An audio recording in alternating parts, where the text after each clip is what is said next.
Hello শিক্ষার্থী বন্ধুরা, কেমন আছেন আপনারা সবাই? আশা করি অনেক ভালো আছেন। তো গত ক্লাসে আমি আলোচনা করেছি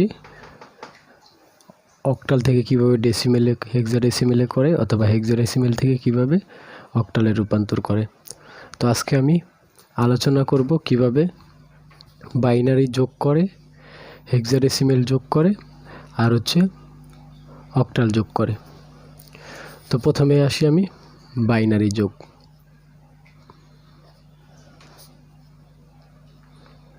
আচ্ছা, বাইনারি যোগের ক্ষেত্রে কিছু নিয়ম আছে, ওই নিয়ম মানতে হবে।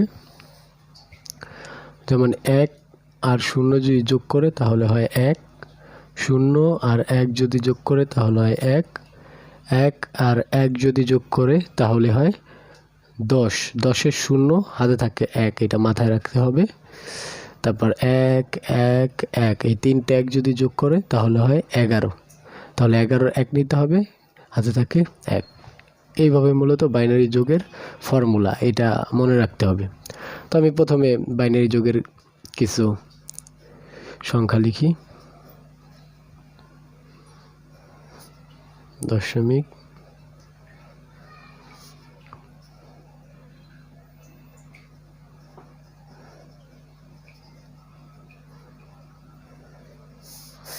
এই যে বাইনারি যোগের দুইটা সংখ্যা দেওয়া আছে, এখন আমরা বাইনারি যোগ করব।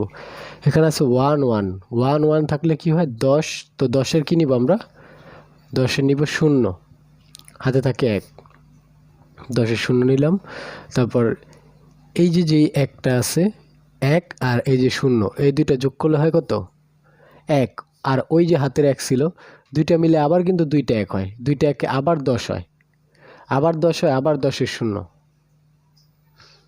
পরবর্তীতে এই যে 1 আর 0 আছে, পরে আবার 1 হয়, এই যে আবার হাতে যে 1 ছিল, এই একটা আবার 1-এর সাথে যোগ দিলে আবার হয় 10, 10-এর আবার 0।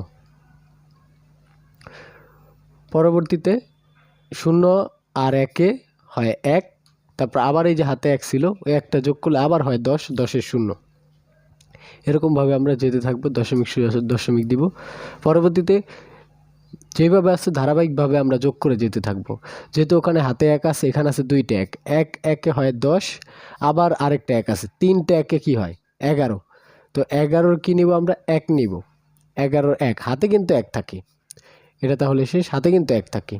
তিনটা 1 ছিল, কি তিনটা কি হয়? এই যে দুইটা 1 আর হাতের 1 ছিল, তিনটা 1, তিনটা 1 11 হয়, 11 1 নিলাম। পরবর্তীতে আবার একটা 1 আছে এখানে, আর এই যে হাতের 1 ছিল, তো দুইটা 1 আবার কি হয় 10 হয়, দুইটা 1-এ আবার 10 হয়, 10-এর 0। পরবর্তীতে আবার 1 1 আর এই যে হাতের 1, তিনটা 1-এ আবার হয় 11, 11-র কি নিব? 1, এই যে 11-র 1 নিলাম। পরবর্তীতে আবার এখানে আছে 0, এখানে আছে 0, তো 0 আর 0 যদি থাকে, এটা তো জানেনই বাইনারি নিয়মে 0 হবে। এখানে যেহেতু দুইটা 0 ছিল, তার মানে 0 হবে, কিন্তু ওই যে হাতে যে 1 ছিল, তো এই 1 একই হবে। 0 আর 1-এ কি হয়? 1 হয় না? এই 1 একই হবে এখানে। তারপর কিন্তু হাতে কিছু নাই, এখন কিন্তু হাতে আর কিছু নাই। তারপর আবার 1 1 আছে, 1 1, দুইটা 1-এ কি হয় 10, 10-এর আবার 0। পরবর্তীতে দুইটা 1 আর এই যে হাতের 1, তিনটা 1, তিনটা 1 হয় কত? 11, সামনে আর কোনো সংখ্যা নেই, তো সরাসরি 11 বসায় দিবেন। তো এইভাবে মূলত বাইনারি যোগ করা লাগে।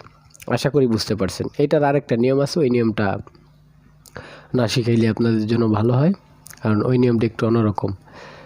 এখন আমরা দেখব কিভাবে অক্টাল অক্টাল যোগ করে। অক্টাল যোগ,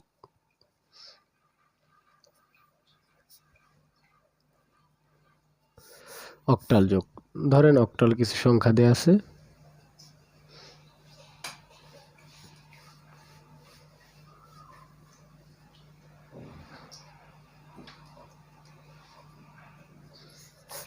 এরকম একটা অক্টাল সংখ্যা দেয়া আছে। পরবর্তীতে বললো এই দুইটা সংখ্যা যোগ করতে। সেক্ষেত্রে আমরা কিভাবে যোগ করব দুইটা সংখ্যা? এখানে আছে 4, এখানে আছে 6। একটা জিনিস খেয়াল রাখবেন যে অক্টালের বেস কত? অক্টালের বেস হচ্ছে 8। বেস বলতে যে সাইডে যেগুলো থাকে এগুলো বেস বলে। তো এর আগে আইসিটি কয়েকটা ক্লাস আমি নিয়েছি, ওইগুলো অবশ্য দেখে নেবেন আপনারা। ওইগুলো না দেখলে কিন্তু এই ক্লাসগুলো আপনার জন্য অনেকটা কঠিন হয়ে যাবে, এই কারণে ওই ক্লাসগুলো অবশ্য দেখে নেবেন। তো এখানে অক্টালের বেস হচ্ছে 8, তো 4 এবং 6 এই দুইটা যোগ করেন, 4 এবং 6 দুইটা যোগ করলে আসে 10। খেয়াল রাখবেন যদি অক্টালের বেশ সমান কোনো সংখ্যা হয় দুইটা নর্মালি যোগ করার পরে, তাইলে ওই বেস দিয়ে ভাগ দিতে হবে, বেস সমান অথবা বেসের বড়। যদি এটা যোগ করে 8 হইতো তারপর আমরা 8 দিয়ে ভাগ দিতাম, যদি 7 হইতো তাহলে আর ভাগ দিতাম না, 7 বসায় দিতাম। যার কারণে এই যে এই দুইটা কত হয়েছে, যোগ করার পর নর্মালি যোগ করবেন, স্বাভাবিক সংখ্যার যে যোগ করেন ওই যোগটাই করবেন। তো 4 আর 6 যোগ করলে কত হয় 10। তো 10 কিন্তু 8-এর বড়। 8 অথবা 8-এর বড় যদি সংখ্যা হয়, 8-এর সমান অথবা 8-এর বড় যদি সংখ্যা হয়, মূল কথা হচ্ছে বেস অথবা বেসের বড় যদি সংখ্যা হয় সেক্ষেত্রে ওই বেস দিয়ে ভাগ দেওয়া লাগে। তো এখানে আমরা রাফ আকারে দেখাবো। 10 যেহেতু হয়েছে 8 দিয়ে 10কে ভাগ দিব, 8 একে 8 মাইনাস করলে থাকে 2। এই যে ভাগশেষটা আছে এই ভাগশেষটাই এখানে বসবে 2। আশা করি বুঝতে পারছেন। 8 হচ্ছে অক্টালের বেস, আর 10 কিভাবে পেলাম, এই যে 4 আর হচ্ছে 6 এই দুটো যোগ করার পর নর্মালি 10 পেয়েছি আমরা। তো যেহেতু এটা 8 অথবা 8-এর বড় মানে বেস অথবা বেসের বড় হয়, যদি 8ও থাকতো তারপর 8 দিয়ে ভাগ দিতাম। যদি 7 হইতো, ধরেন এখানে 4 আছে এখানে 3 হইতো, 7 হলে সরাসরি 7 বসায় দিতাম এখানে। বাট 8 অথবা 8-এর উপরে মানে বেস অথবা বেসের উপরে যদি থাকে এরকম বেস দিয়ে ভাগ দিতে হবে। ভাগ শেষটা এখানে বসবে আর ভাগফলটা হাতে থাকবে। তো 1 কিন্তু হাতে আছে, এটা মাথায় রাখবেন। পরবর্তীতে কি করতে হবে, দেখেন 6 আর 2 আছে 8 হয়, আর এই যে হাতের 1 ছিল কত হইল, সবগুলো একসাথে যোগ করবেন। হাতের 1 ছিল কত হইল 9 হইল, এই 9কে 8 দিয়ে ভাগ দিবেন, 8 একে 8। তো মাইনাস করলে 1 থাকে না, একটা হচ্ছে কি ভাগশেষ না, এই ভাগশেষটা এখানে বসবে। আর হাতে থাকে কিন্তু 1, এটা মাথায় রাখতে হবে। দশমিক সোজা দশমিক হবে। পরে 5 আর 3 যোগ করলে আবার 8, আবার 9 হয়। তো 9কে যদি 8 দিয়ে ভাগ দিয়ে আবার 1 হয়, এই যে 1, আর হাতে থাকে কিন্তু 1ই। পরবর্তীতে কি হবে, 6 আর 4 কত, 6 আর 4 হচ্ছে 10, 10 আর এই যে হাতের 1 ছিল 11, 8 দিয়া 11কে ভাগ দিলে 8 একে 8, 8 একে 8 ভাগশেষ বের হয় 3। তো এখানে বসবে 3, হাতে কিন্তু 1 থাকে, মাথায় রাখতে হবে। 7 আর 3 কত 10, 10 আর 1 কত 11, আবার ঘোরাফেরা কত হয় 11 হয়। তো কি করবো এখন আমরা, 8কে 11 দিয়ে যদি ভাগ দেই, 8 একে 8, 8 একে 8 মাইনাস করলে হয় 3। তো এখন কোনটা বসাবো, এখন এই সংখ্যাটা এখানে বসায় দিব, যেহেতু ভাগশেষ বসানো লাগে এই যে ভাগশেষ বসায় দিলাম। পরবর্তীতে হাতে কিন্তু 1 থাকে। এখন একটু খেয়াল করেন, সামনে কিন্তু আর কোনো সংখ্যা নেই, এপাশে ফাঁকা এপাশে ফাঁকা, সামনে কিন্তু আর কোনো সংখ্যা নেই। তার মানে এই যে একটা সিঙ্গেল একটা যেটা আছে এই সিঙ্গেল একটাই এখানে বসে যাবে। এই যে অক্টাল যোগ মূলত এইভাবে করে। আশা করি বুঝতে পারছেন। আমি আবারও ক্লিয়ার করি আপনাদের জন্য। এই যে 4 আর 6 নর্মালি যোগ করবেন 10 হয়েছে। তো 10কে আমরা কি করছি 8 দিয়ে ভাগ দিছি। 8 বলতে বেস, অক্টালে বেস কত 8। যদি হেক্সাডেসিমেল যোগ করতাম, তাহলে 16 অথবা 16-র বড় যদি হইতো তাহলে কি করতাম 16 দিয়ে ভাগ দিতাম। 15 হলে কিন্তু 15 থাকতো। তো এখানে যদি 3 থাকতো আর 4 থাকতো তাহলে 7 হইতো, তাহলে আর ভাগ দিতাম না, তাহলে 7 সরাসরি এখানে 7 বসায় দিতাম। আশা করি বুঝতে পারছেন। এই কারণে আমরা এরকম করছি। পরে লাস্টে একটু ফিনিশিংটা খেয়াল করেন। লাস্টের ফিনিশিংটা আমি কি করছি, 7 আর 3 কত হয় 10 হয়, আর হাতের ছিল 1, 11 হয়।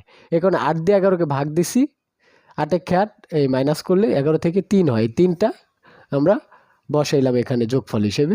কিন্তু এখানে সামনে কিন্তু আর কোনো সংখ্যা নেই, হাতে কিন্তু 1 থাকে, সামনে আর কোনো সংখ্যা নেই, হাতের 1টা এখানে বসায় দিবেন। লাস্টের দিক দিয়ে একটু খেয়াল রাখবেন ভালো করে, এই হাতে যে 1টা ছিল ওই সিঙ্গেল 1টা এখানে বসে যাবে, যেহেতু সামনে আর কোনো সংখ্যা নেই। এখন আমি অক্টাল যোগ দেখাইলাম, এখন হেক্সাডেসিমেল যোগ দেখালে আরও বেশি ক্লিয়ার হবেন। আর পূর্বের ক্লাস যারা দেখেন নাই অবশ্যই দেখে নেবেন, তাহলে আপনাদের জন্য আরও সহজ হবে। হেক্সাডেসিমেল আপনারা জানেন যে সংখ্যা প্রকাশ করে AB দিয়ে, AB 9.CE, আরেকটা ধরেন দিল E 8.C9। আচ্ছা, এই দুইটা বলছে যোগ করতে। হেক্সাডেসিমেলের সংখ্যাগুলার নিয়ম তো জানেন, এগুলা যারা দেখেন নাই, হেক্সাডেসিমেল সংখ্যা যারা চিনেন না তারা অবশ্যই পূর্বের ক্লাসগুলো দেখে নেবেন, সম্পূর্ণ ডিটেলস আলোচনা করা হয়েছে ওইখানে। তো 3 এখানে E আর হচ্ছে 9। E বলতে আমরা হেক্সাডেসিমেলে বুঝি 14কে, ই বলতে 14 আর 9 যোগ করেন। আচ্ছা 14 আর 9 যোগ করলে কত হয়? এখানে 5 6 23 হয়। তো এখন আমরা এখানে রাফ করব 23। এখন 23 কি আমরা সরাসরি 23 বসা দিব? কখনোই না। হেক্সাডেসিমেলের বেজ হচ্ছে 16। হেক্সাডেসিমেলের বেজ হচ্ছে কত? 16। এখন 16-র উপরে যদি হয়, 16 হইলেও আমরা 16 দিয়ে ভাগ দিতাম, বাট 16-র উপরে যদি হয় সেক্ষেত্রে আমরা কি করব? 16 অথবা 16-র উপরে যদি হয়, 16 সমান অথবা 16-র উপরে যদি হয় সেক্ষেত্রে ভাগ দিতে হবে। যদি 15 হইতো, এই দুইটা যোগ করে যদি 15 হইতো সরাসরি এফ লিখে দিতাম, কারণ হেক্সাডেসিমেলে 15 প্রকাশ করে এফ দিয়ে, এই কারণে এফ লিখে দিতাম এখানে। আশা করি বুঝতে পারছেন। তো দুইটা যোগ করার পরে এই যে ই বলতে 14 আর নিচে ছিল 9, এই দুইটা যোগ করার পরে যোগফল আসছে 23। এই কারণে আমরা 23কে সেম সিস্টেমে ভাগ করব, ওই যে ওইটার মতো। এখন 16 দিয়ে ভাগ দিব। কেন 16 দিয়ে ভাগ দিব? কারণ আমরা হেক্সাডেসিমেল করতেছি, হেক্সাডেসিমেল বেজ হচ্ছে 16। তো 16 একে 16, 23 থেকে 16 মাইনাস করেন, 23 থেকে 16 মাইনাস করলে থাকে 7, আর এই 7টাই হবে এখানে যোগফল। পরবর্তীতে সি সি সি আছে এখানে, সি বলতে 12। তো 12 এবং 12 যোগ করেন 24 হয়। তো 24ও কিন্তু 16 থেকে বড়, 24টাও 16 থেকে বড়, যার কারণে আমাদের কি করতে হবে? 16 দিয়ে ভাগ দিতে হবে। 16 সমান হইলেও আমাদের 16 দিয়ে ভাগ দিতে হতো। 16 একে 16। এখন বের হয় 8। এই 8টা সরি, এখন 8 নেই, যে হাতের যে 1 ছিল, তাহলে 25। 12 এবং 12 মানে সি এবং সি, এই দুইটা যোগ করে হয়েছে 24। এই যে হাতের যে 1 ছিল, এটা খেয়াল ছিল না আমার, আপনারা খেয়াল করে অঙ্ক করবেন। এই যে হাতের যে 1 ছিল, এই একটা এটার সাথে যোগ হয়ে 25 হয়ে গেছে। এই 1টাও যোগ হবে, তার মানে কি হবে? 25 হবে। তো 25কে 16 দিয়ে ভাগ দিলে হয় কত? 9। এই 9টা এখানে বসবে। দশমিক 0 দশমিক হাতে কিন্তু 1 আছে, এটা মাথায় রাখতে হবে। পরবর্তীতে কি? 9 আর 8 যোগ করতে হবে। এখানে 9 আছে, এখানে আছে 8, তো 17 হয়। আর এই যে হাতের 1 ছিল 18, এটাও কিন্তু 16 থেকে বড়। 16 হইলেও আমরা 16 দিয়ে ভাগ দিতাম, 15 হইলে আবার ভাগ দিতাম না। 16 একে 16, 18 হয়েছে কীভাবে বুঝছেন না? এই 9 আর হচ্ছে 8 যোগ করে 17 হয়েছে, আর এই যে হাতের 1 ছিল 18 হয়েছে। তো 18কে 16 দিয়ে ভাগ দিলে 16 একে 16, তারপরে এখানে বিয়োগফল থাকে 2, যার কারণে এখানে যোগফল হবে 2, আর হাতে থাকে কিন্তু 1, এটা মাথায় রাখতে হবে। পরে বি বলতে 11, ই বলতে 14। তো 11 যোগ 14 কত হয়? এখানে 11 যোগ 14 হয় 25। আর এই যে হাতের যে 1 ছিল, তাহলে কত হয়? 26। তো 26কে আপনারা ইয়া করেন। আচ্ছা এখানে 26কে 16 দিয়ে ভাগ দেন। 16 একে 16, 16 দুগুণে 32 হয়।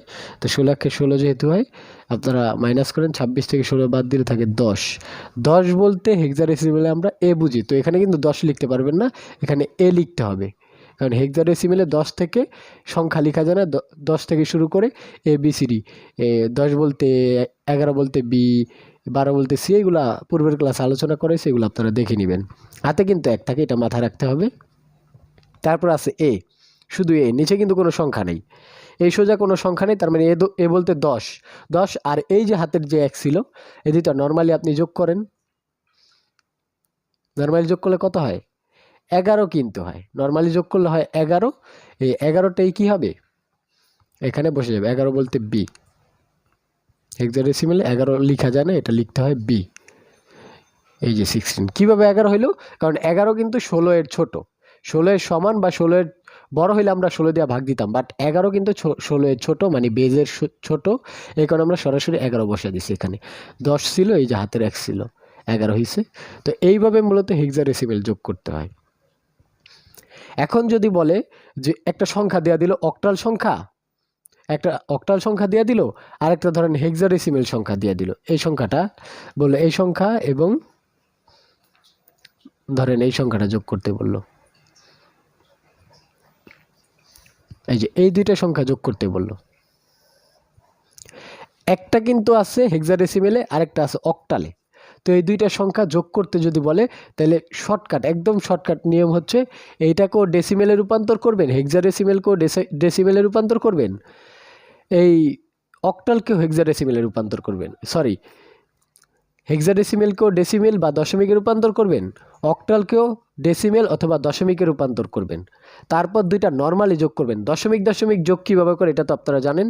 দশমিক দশমিক একদম ইজি, স্বাভাবিক সংখ্যা যেভাবে যোগ করেন দশমিক দশমিক যোগ সেভাবেই করেন। ধরেন দশমিকের মান হয়েছে 5, দশমিক তো 10 দিয়ে প্রকাশ করে, একটার মান হয়েছে 5 আরেকটার মান হয়েছে ধরেন 10 দিয়ে প্রকাশ করছে। তো নর্মালি স্বাভাবিক সংখ্যা যেভাবে যোগ করে ওইভাবে যোগ করবেন। দুইটা কথা হয় 15 না, এই যে দশমিক দশমিক যোগ শেষ।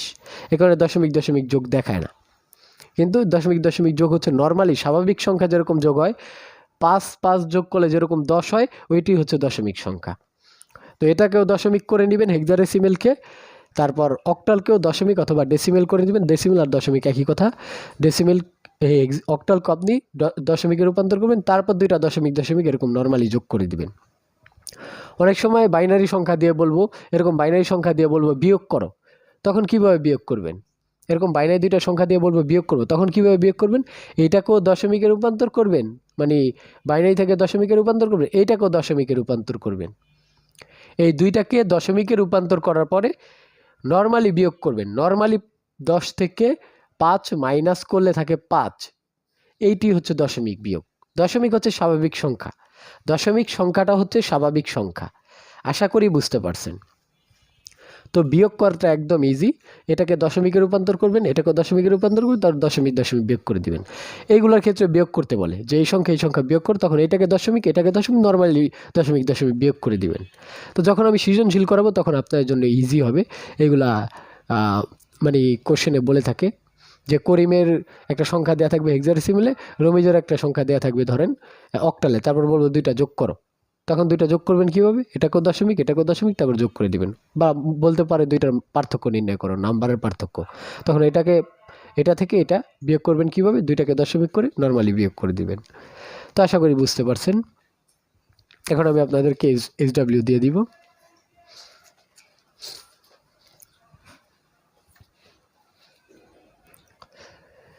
আচ্ছা, হোমওয়ার্ক থাকবে আপনাদের। 1 নাম্বার হচ্ছে, ধরেন কোনো একটা বাইনারি সংখ্যা দিলাম আমি এবং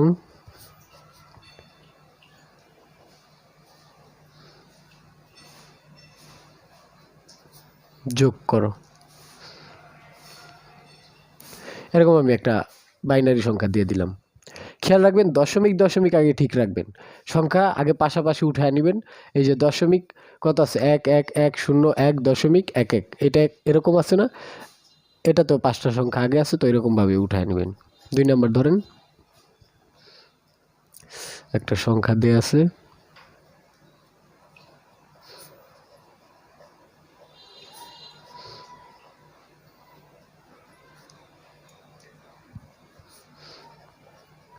অক্টাল যোগ করতে বলছে। তারপর ধরেন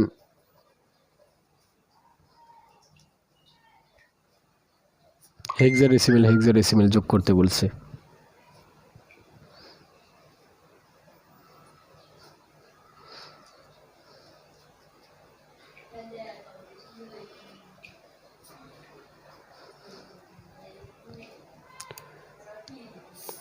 চার নাম্বার হচ্ছে ধরেন অক্টাল একটা সংখ্যা দিল আর হেক্সাডেসিমেল একটা সংখ্যা দিল, এই দুইটা যোগ করতে বলছে। ধরেন এরকম একটা সংখ্যা দিলাম আমি E9 16 এবং 0.32 যোগ করো। আচ্ছা, এই তিনটা তো আমি শিখাইলাম। আর এটা কিভাবে করবেন? এটাকে ডেসিমেলে রূপান্তর করবেন, এটাকে ডেসিমেলে রূপান্তর, তারপর নর্মাল যোগ করবেন। কিভাবে ডেসিমেলে রূপান্তর করে এটা পূর্বের ক্লাস দেখলে আপনারা শিখে নেবেন। যারা দেখছেন তারা তো সহজে পারবেন যে হেক্সাডেসিমেল থেকে কীভাবে দশমিকে রূপান্তর করে। এটা 2 নম্বর ক্লাসে দেখাইছিলাম, আপনারা অবশ্যই দেখে নেবেন। অক্টাল থেকে কীভাবে হেক্সাডেসিমেলে ডেসিমেলে রূপান্তর করে দেখে নেবেন। এই 4টা হোমওয়ার্ক থাকবে, হোমওয়ার্কগুলো অবশ্যই কন্টিনিউ করবেন। তো আজকের আইসিটি ক্লাসটা এই পর্যন্তই। এখন আপনাদের হিসাব বিজ্ঞান প্রথম পত্র ক্লাস হবে।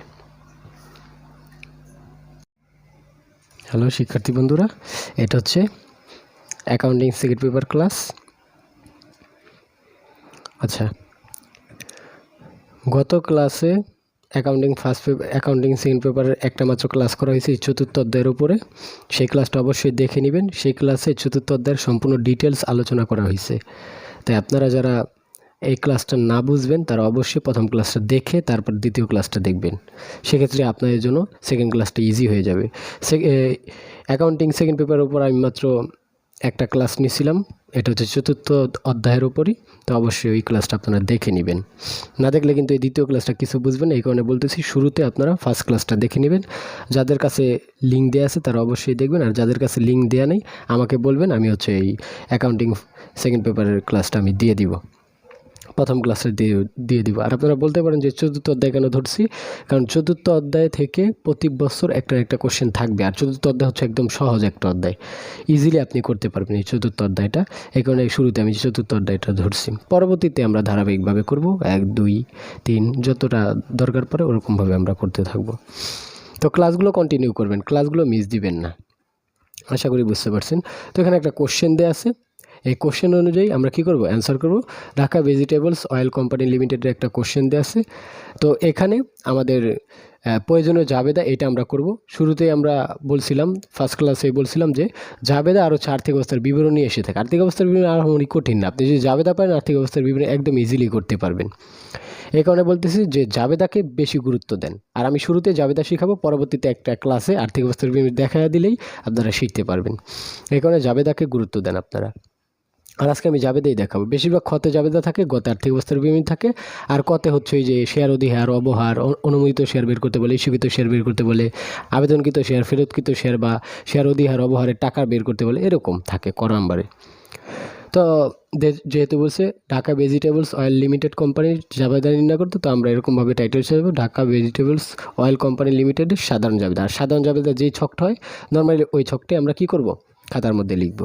আচ্ছা, এখন আমি আপনাদের অঙ্কটা করে দেখাই, তাহলে আপনাদের জন্য একদম ইজি হয়ে যাবে। আচ্ছা, নর্মালি সাধারণ জাবেদায় যেই ছক আমরা আঁকি ওই ছকটি এখানে আঁকতে হবে। আচ্ছা, এখন বলতে পারেন যে আপনারা আমি কেন খাতাটা পাশাপাশি করে নিছি, এটা তো লম্বালম্বিভাবেও করা যায়। হ্যাঁ, আপনারা লম্বালম্বিভাবেই করবেন, কারণ পাশাপাশি করলে কি স্পষ্ট দেখা যায় লেখাটা, বুঝতে পারছেন? এই কারণে আমি এই পাশাপাশি খাতায় করতেছি, আপনারা লম্বালম্বিভাবেই করবেন। তারিখ, বিবরণ, খতিয়ান পৃষ্ঠার,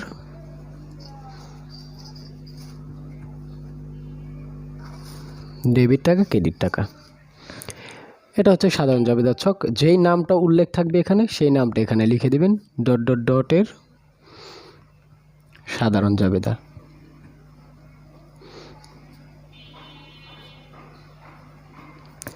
তো এইভাবে মূলত আপনারা জাবেদা ছকটা লিখবেন।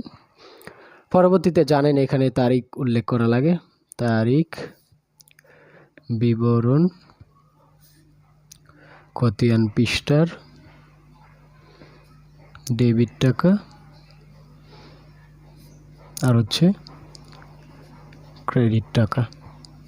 আচ্ছা, এই হচ্ছে জাবেদা ছক। নর্মালি যে ছক হয় ওই ছকটি হবে। তো এই জাবেদা করতে গেলে আমাদের কয়েকটা জাবেদা ফলো করতে হবে। সেই জাবেদা সম্পর্কে আমি কিন্তু অলরেডি আলোচনা করে ফেলছি, প্রথম ক্লাসে আলোচনা করে ফেলেছি। তাই বারবার বলতেছি আপনারা প্রথম ক্লাসটা আগে দেখে নেবেন, তাহলে দ্বিতীয় ক্লাস আপনাদের জন্য সহজ হবে। তো দেখেন এখানে কিন্তু উল্লেখ করা আছে যে আবেদন পাওয়া গেল, 1,10,000 শেয়ারের আবেদন পাওয়া গেল, এই কথাটা উল্লেখ আছে।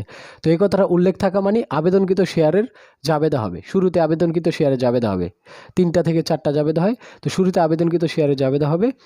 তো এটা জাবেদাটা হচ্ছে ব্যাংক হিসাব ডেবিট, শেয়ার আবেদন ক্রেডিট। তো এই জাবেদাটাই আমরা কি করব, এখানে লিখব। এখানে কোনো তারিখ উল্লেখ করতে হবে না, কারণ ওইখানে কোশ্চেনের মধ্যে তো কোনো তারিখ উল্লেখ নেই। এই কারণে এখানে লিখবেন ব্যাংক হিসাব ডেবিট। আচ্ছা, এখানে স্পেস হচ্ছে বড়, কারণ আমি পাশাপাশি লিখতেছি এই কারণে। আপনারা লম্বালম্বি আকারে লিখবেন, খাতা লম্বা পেজে লিখবেন, যাতে আপনাদের বুঝতে সুবিধা হয় বা স্পষ্ট দেখা যায় ভিডিওর মধ্যে। এই কারণে আমি পাশাপাশি করে নিচ্ছি, আপনারা এইভাবে করবেন না। ব্যাংক হিসাব ডেবিট, শেয়ার আবেদন, হিসাব ক্রেডিট। আচ্ছা, এই জাবেদাটা মূলত হয় প্রথম জাবেদা হিসাবে এই জাবেদা আপনাদের লিখতেই হবে সর্বপ্রথম, কারণ শেয়ার আবেদন হয়। পরবর্তীতে কি করতে হবে, এখানে শেয়ার আবেদনের শেয়ারটা খুঁজতে হবে। তো আবেদনকৃত শেয়ার এখানে উল্লেখ করা আছে কত, আবেদনকৃত শেয়ার কিন্তু এখানে উল্লেখ করা আছে 1,10,000 শেয়ার আবেদন পাওয়া গেল। তো এই যে আবেদন পাওয়া গেল যত শেয়ার, এই শেয়ারটার সাথে কি হবে, আমাদের এই যে মেন টাকা, এই মেন টাকা কি গুণ হবে না, মেন টাকা কিন্তু গুণ হবে না। এখানে 10% অধিহারের কথাটা বলছে। আর আমি প্রথম ক্লাসে আলোচনা করছিলাম যে যদি অধিহার অবহার এইগুলা কিছু বলে, সেই ক্ষেত্রে আমাদের কি করতে হবে, ওই যে আবেদনকৃত শেয়ারের সাথে শেয়ার অধিহার অবহারের কাজ হবে, অথবা যদি ফেরত দেয় ফেরতকৃত শেয়ারের সাথে শেয়ার অধিহার অবহার কাজ হবে। এখন আমি বারবার আপনাদেরকে বলতেছি প্রথম ক্লাসটা আপনারা দেখে নেন, প্রথম ক্লাস দেখলে দ্বিতীয় ক্লাসটা একদম ইজিলি আপনারা পেরে যাবেন। তো এখানে বলছে কি 10% অধিহারে, কোন টাকার ওপর 10% অধিহারে, এই যে মেন টাকা, এটা কিন্তু হচ্ছে একটা মেন টাকা। এই যে 50,000 টাকা, এটা কিন্তু মেন টাকা। এই মেন টাকার ওপর 10% অধিহার করতে হবে। তো 50 গুণ 10% দেন, 50 গুণ 10 ভাগ 100, 5 টাকা বের হয়। এই 5 টাকা কিন্তু হচ্ছে শেয়ার অধিহার। এই যে 10% করলাম আমরা, এটা কিন্তু শেয়ার অধিহার। শেয়ার অধিহার বলতে কি, অধিহার বলতে অধিক, যে মূল টাকা হবে এটা হচ্ছে মূল টাকা, 50 টাকা মূল টাকা, এই মূল টাকার অধিক, মূল টাকার অধিক বলতে মূল টাকার সাথে এই যে যত টাকা বের হয়েছে 5 টাকা, এটা যোগ করেই আমাদের কি করতে হবে, আবেদনকৃত শেয়ারটা লিখতে হবে। তো যেহেতু মূল টাকা হচ্ছে 50 টাকা আর অধিহার পেলাম 5 টাকা, তো দুইটা যোগ করলে কত হয়, 55 টাকা। যদি বলতো 10% অধিহারে, তাহলে অবহারে যদি বলতো, অবহারে বললে মাইনাস হয়, অধিহারে বললে যোগ হয়, মানে এটার উপর 5% করে যে টাকাটা পেয়েছেন আপনারা, ওই টাকাটা যোগ হবে, ওইটি হচ্ছে অধিহার। আর যদি অবহার বলতো, তাইলে 5% করে যে 5 টাকা আসছে ওইটা 50 টাকা থেকে মাইনাস করলে 45 টাকা হইতো, ওইটি হচ্ছে অবহার। তো অধিহার আর অবহারের মধ্যে পার্থক্য আশা করি বুঝতে পারছেন। অবহার বলতে কম হয়, অধিহার বলতে বেশি হয়। অবহার বলতে মাইনাস হয়, অধিহার বলতে প্লাস হয়। তো যেহেতু 5% 5 টাকা আসছে, 50 টাকার উপর 10% 5 টাকা আসছে, সেক্ষেত্রে আমরা কি করব, 55 টাকা ধরে গুণ দিব। এই যে দেখছেন 1,10,000 শেয়ার আবেদন পাওয়া গেল, তাহলে 1,10,000 শেয়ারের সাথে গুণ দিবেন কত, 50 টাকা না, কিন্তু মেন টাকা যোগ হচ্ছে অধিহার 5 টাকা, তাহলে 55 টাকা আমাদের কি করতে হবে, গুণ দিতে হবে। তো 55 গুণ হচ্ছে 100, মানে 1,10,000 শেয়ার 60,50,000 টাকা আসে। এটা কিন্তু টাকাতে কনভার্ট করলাম। এই যে 1,10,000 শেয়ার ছিল, এটা আবেদন পাওয়া গেছে কত টাকা দরে, 55 টাকা দরে। কীভাবে 55 টাকা দরে হলো, এই যে 10% অধিহার বলছে, এই কারণে 55 টাকা দরে হয়েছে। 50 টাকার ওপর 10% করার পর 5 টাকা আসে, মূল টাকা ছিল 50 টাকা আর 5 টাকা অধিহার মানে বেশি, তাহলে 55 টাকা। 55 গুণ হচ্ছে 1,10,000, 60,50,000 টাকা আসে। ডেবিটের পাশে 60,50,000, ক্রেডিটের পাশে 60,50,000। আচ্ছা, এখানে আপনারা কারণ লিখবেন 55 টাকা দরে, 55 টাকা দিয়ে গুণ দিচ্ছেন, এই কারণে 55 টাকা দরে 1,10,000 শেয়ার আবেদন, এতটুকু লিখলেই চলবে। এটা হচ্ছে প্রথম জাবেদা। প্রথম জাবেদা সবসময় এরকমভাবেই লেখা লাগে। আচ্ছা, এখন আমরা দ্বিতীয় জাবেদা দেখব।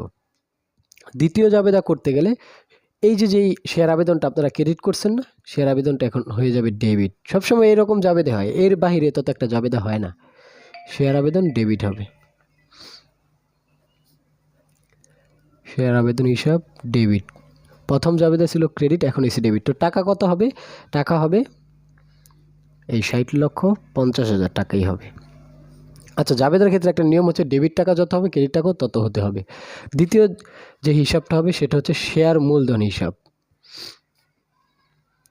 আচ্ছা, যদি এখানে অবহার থাকতো সেক্ষেত্রে কিন্তু অবহার হিসাব ডেবিট হইতো, বাট এখানে অধিহার আছে, অধিহার তো ক্রেডিট হবে। অধিহার হচ্ছে একটা সঞ্চিত উদ্বৃত্ত হিসাব, আর অবহার হচ্ছে একটা সম্পদ হিসাব, অলিক সম্পদ। শেয়ার আবেদনকৃত শেয়ার বা শেয়ার আবেদনটা ডেবিট হবে আর সব ক্রেডিট হবে, শেয়ার মূলধন ক্রেডিট হবে। যেহেতু কোশ্চেনের মধ্যে আপনারা শেয়ার অধিহার দেখছেন, এ কারণে শেয়ার অধিহার ক্রেডিট হবে। যদি অধিহার না থাকতো তাহলে আর অধিহার লেখা লাগতো না। আচ্ছা, এখন আরেকটা হিসাব, ওইটা লেখা লাগে, আবার অনেক সময় লেখা লাগে না। কেন লেখা লাগে ওইটা আমি আপনাদেরকে বুঝাই।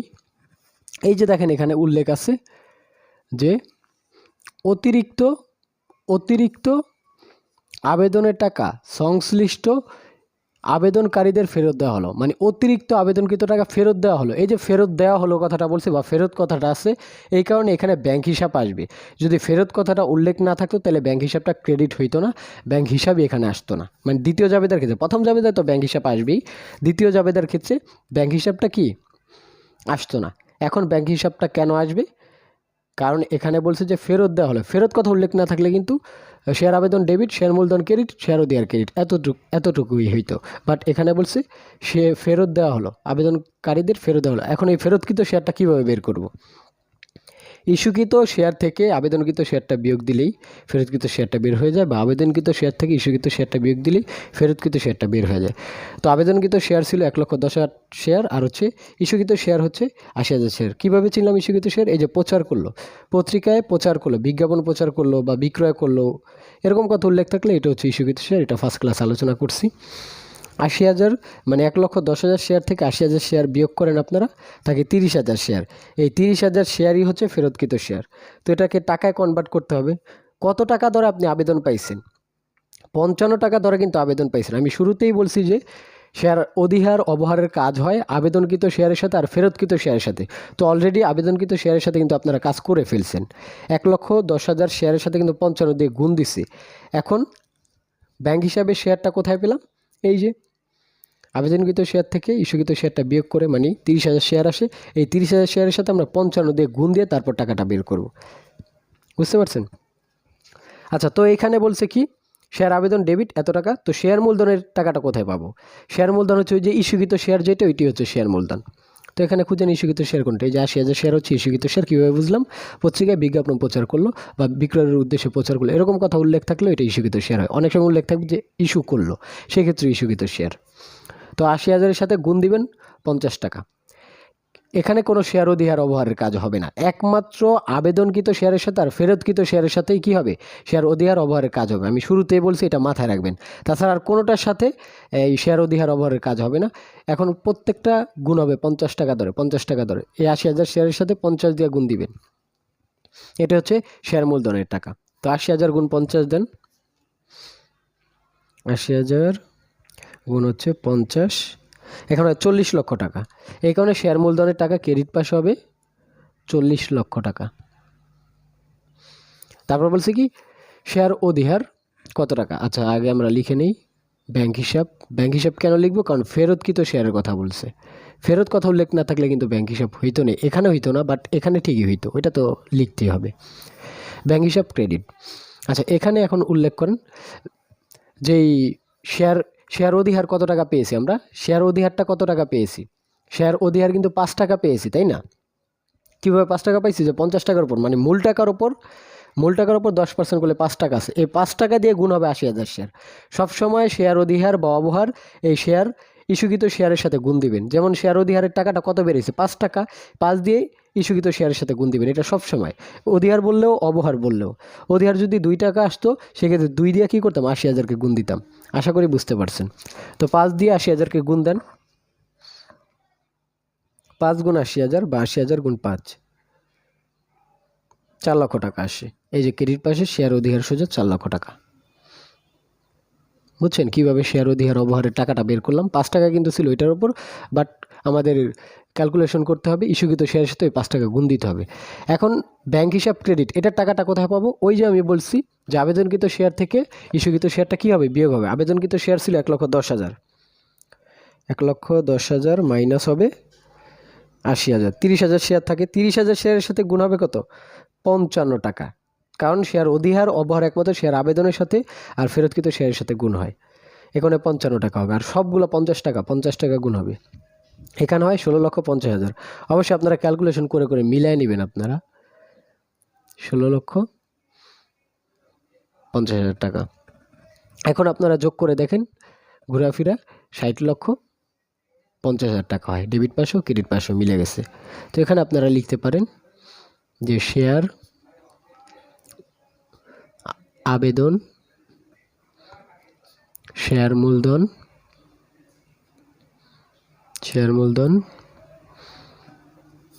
শেয়ার অধিহার,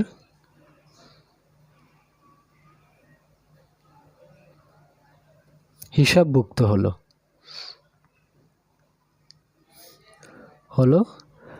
বাকি শেয়ার ফেরত দেওয়া হলো। বাকি শেয়ার মানে কোশ্চেনে যা আছে যেভাবে কাজ করছে ওইটা লিখলে হবে। শেয়ার ফেরত দেওয়া হলো, ফেরত প্রদান উল্লেখ করলেও হবে। বাকি শেয়ার ফেরত প্রদান, ব্যাস। পরবর্তীতে এটা আটকায় দিবেন।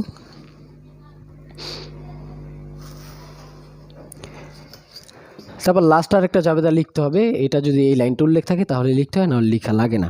দেখেন এখানে অতিরিক্ত শেয়ার ফেরত দেওয়া হবে। এই পর্যন্ত আমাদের জাবেদা করা শেষ। সিরিয়াল অনুযায়ী আর কি জাবেদা করবেন আপনারা। পরবর্তীতে কি বলছে, ব্যাংক চার্জ বাবদ 10,000 টাকা পরিশোধ করা হলো। ব্যাংক চার্জ বাবদ যেহেতু 10,000 টাকা উল্লেখই করে দিছে, তাহলে এটা জাবেদা হবে bank charge debit bank credit. Bank charge debit bank credit. এমনি নর্মালি ব্যাংক চার্জ কিন্তু ব্যয় হয়, নর্মালি হিসাব করতে গেলে ব্যাংক চার্জ হয় ব্যয়, বাট শুধুমাত্র এই 4র্থ অধ্যায়ের ক্ষেত্রে ব্যাংক চার্জটা হবে সম্পদ। এটা যখন আর্থিক অবস্থার বিবরণী করাবো না, তখন আপনারা ইজিলি বুঝতে পারবেন যে কীভাবে ব্যাংক চার্জটা সম্পদ হইল। আশা করি বুঝতে পারছেন। তো এখন ব্যাংক চার্জটা ব্যয় হবে না, এখন ব্যাংক চার্জটাও কী হবে, সম্পদ হবে, অলিক সম্পদ হবে। তো এই জাবেদাটা হবে bank charge debit bank credit. এখানে অলিক সম্পদ উল্লেখ থাকতো, যেমন অনেক সময় বলতে পারে যে অবলাগের কমিশন 40 পয়সা, সেক্ষেত্রে এই ইস্যুকৃত শেয়ারের সাথে কাজ হইতো 40 পয়সা গুণ 40,000, এরকম উল্লেখ থাকতো। 40 পয়সা গুণ 80,000। অনেক সময় থাকে যে 60 পয়সা, তখন 60 পয়সা গুণ 80,000, মানে ইস্যুকৃত শেয়ারের ওপর কাজ হইতো। টাকা উল্লেখ করে দেয়, মানে পয়সা উল্লেখ করে দেয়, তখন গুণ দিতে হতো। আর এখানে অলরেডি 10,000 টাকা উল্লেখ করে দিছেই, এই কারণে ব্যাংক চার্জ ডেবিট ব্যাংকেরই 10,000 টাকা, এতটুকু হবে। ব্যাংক চার্জ হিসাব ডেবিট ব্যাংক হিসাব ক্রেডিট। টাকার পরিমাণ হচ্ছে ডেবিটের পাশে 10,000, এখানে টাকার পরিমাণ উল্লেখ করে দেয়া আছে দেখে আমরা লিখতেছি। অনেক যদি বলতো যে 40 পয়সা, এই যে এরকম যদি থাকতো যে এরকম টাকা দরে, তাইলে 80,000-এর সাথে গুণ দিতেন, মানে ইস্যুকৃত শেয়ারের সাথে গুণ দিতেন। আশা করি বুঝতে পারছেন। তো এইভাবে মূলত আমাদের জাবেদা দাখিলা নির্ণয় করে বা সাধারণ জাবেদা নির্ণয় করে। আশা করি বুঝতে পারছেন। তারপরে যদি আপনারা না বুঝেন তাহলে অবশ্যই আমাকে ইনবক্সে নক দিবেন যে স্যার আমি এই লাইনটা বুঝি নাই বা এই টপিকটা আমি বুঝি নাই, তখন আপনাদেরকে আমি দেখা দিব। সরাসরি আমাকে কোশ্চেন করবেন, আমি দেখা দিব। বললাম না, যতদিন আমার সাথে মানে পড়বেন আমার কাছে, ততদিন একটা সাপোর্ট পাবেন আমার কাছ থেকে, যে কোনো সময়। আমি যদি সিন করি মেসেজ, তাহলে অবশ্যই আপনাদেরকে অ্যান্সার দিব। আশা করি বুঝতে পারছেন, ঠিক আছে। তো আমি শুরুতেই বলতেছি যে ফার্স্ট ক্লাসটা দেখে নেবেন, তাহলে সেকেন্ড ক্লাসটা আপনাদের জন্য একদম ইজি হয়ে যাবে। তো সেকেন্ড পেপার আগামী ক্লাসে আমি আলোচনা করব হচ্ছে এই অধ্যায়ের হচ্ছে অবহার নিয়ে। এটা ছিল অধিহার সম্পর্কে, আগামী ক্লাসে অবহার নিয়ে আলোচনা করব। আশা করি বুঝতে পারছেন। তো আজকের ক্লাসটা এই পর্যন্তই। ভালো থাকবেন সবাই। নেক্সট ক্লাসের জন্য আহ্বান জানানো হলো, সবাই নেক্সট ক্লাসে জয়েন করবেন। নেক্সট ক্লাসটা হবে বৃহস্পতিবার। সবাই অবশ্যই নেক্সট ক্লাসে জয়েন করবেন। ধন্যবাদ সবাইকে। আসসালামু আলাইকুম।